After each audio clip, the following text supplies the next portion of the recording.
সরকারি বেসরকারি প্রতিষ্ঠানে বাকশালের কমিটি হবে, পুলিশ, আর্মি, বিডিআর, ব্যবসায়ী সম্প্রদায়, সচিবালয়, স্কুল, কলেজ, বিশ্ববিদ্যালয়, সব জায়গায় বাকশালের কমিটি হবে। বাকশালের দ্বারা চলবে। সেই গতি করতে পারে না, কিন্তু শেখ হাসিনা এমনকি আদালতগুলি পর্যন্ত দলীয়করণ করা হয়েছে। এই অবস্থায় জনগণকে নিয়ে তার বিরুদ্ধে যে লড়াই, দীর্ঘস্থায়ী এই লড়াইয়ে বেশিরভাগ সময় মাত্র 1-1.5 বছর আমাদের নেতৃত্ব পেয়েছিল। তার পরবর্তী পর্যায়ে পুরো সময় নেতৃত্ব দিয়েছেন আজকে প্রধানমন্ত্রী, আমাদের দলের চেয়ারম্যান, এবং তার নেতৃত্বে যে দীর্ঘস্থায়ী লড়াইটা আমরা করলাম, আমাদের কত সাথী খুন হয়েছে, গুম হয়েছে, আহত হয়েছে, মিথ্যা মামলায় বিপর্যস্ত হয়েছে, পালিয়ে বেরিয়েছে, ব্যবসা বাণিজ্য হারিয়েছে, সেই মানুষগুলির অবদানের চূড়ান্ত পর্যায়ে 2024 সালে ছাত্র শ্রমিক জনতা অভ্যুত্থানের মাধ্যমে এদেশের পরিবর্তন এসেছে।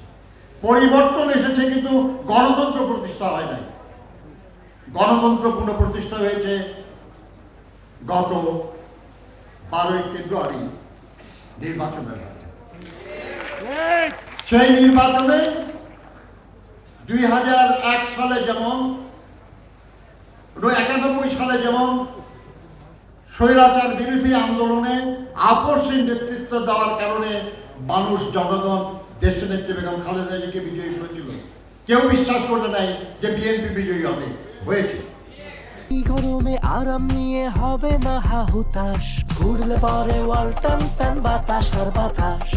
এবারও হাইপ তোলা হয়েছিল যে অন্য কোনো একটা দল বিজয়ী হয়ে যাচ্ছে, কিন্তু বাংলাদেশের জনগণ কখনো হিসাবে ভুল করে না।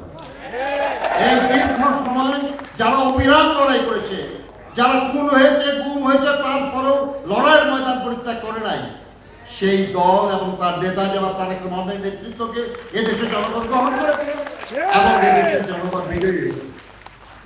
আজকে সেই বিজয়ী জনগণকে তার বিজয়ের স্বাদ ভোগ করতে দিতে হবে। আমি যেটা প্রথম বলেছি যে স্বাধীনতা মানে শুধু ভূখণ্ডের স্বাধীনতা না, স্বাধীনতা মানে প্রতিটি নাগরিকের স্বাধীনতা। আজকে সেই স্বাধীনতা নিশ্চিত করার জন্য আমাদের নেতা কৃষকদের হাতে কৃষক কার্ড তুলে দিচ্ছেন, প্রতিটি পরিবারকে ফ্যামিলি কার্ড তুলে দিচ্ছেন, বৃক্ষরোপণের মাধ্যমে দেশের মানুষকে জলবায়ু পরিবর্তনের মাধ্যমে স্বস্তি দেওয়ার, শান্তি দেওয়ার এবং সমৃদ্ধি দেওয়ার চেষ্টা করছেন।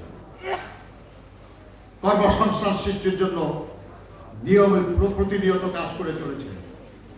শিক্ষা, এটাকে জনগণের আকাঙ্ক্ষা পূরণের হাতিয়ার বানানোর জন্য চেষ্টা করে চলেছে। কিন্তু বন্ধুগণ, একা একা বা মাত্র কিছু জন মিলে কিন্তু এই বিশাল কাজ করা যাবে না।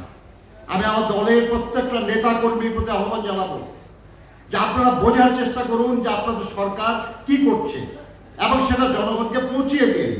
যারা এর বিরুদ্ধে অপপ্রচার চালাবে তাদের মুখের উপর শক্ত জবাব দেওয়ার জন্য আপনাদের প্রস্তুতি নিতে হবে। আমি বিশ্বাস করি আপনারা পারবেন, কারণ এর যে বড় লড়াই আপনারা বিজয়ী হয়েছেন, এই লড়াইও আপনাদেরকে বিজয়ী হতে হবে। প্রকৃত স্বাধীনতা জনগণকে পৌঁছে দিতে হবে এবং এটাই আমাদের নেতার চেষ্টা, এটা আমাদের সকলের আকাঙ্ক্ষা। আসুন আমরা সবাই মিলে স্বাধীনতার সেই আকাঙ্ক্ষা পূরণের জন্য চেষ্টা করি।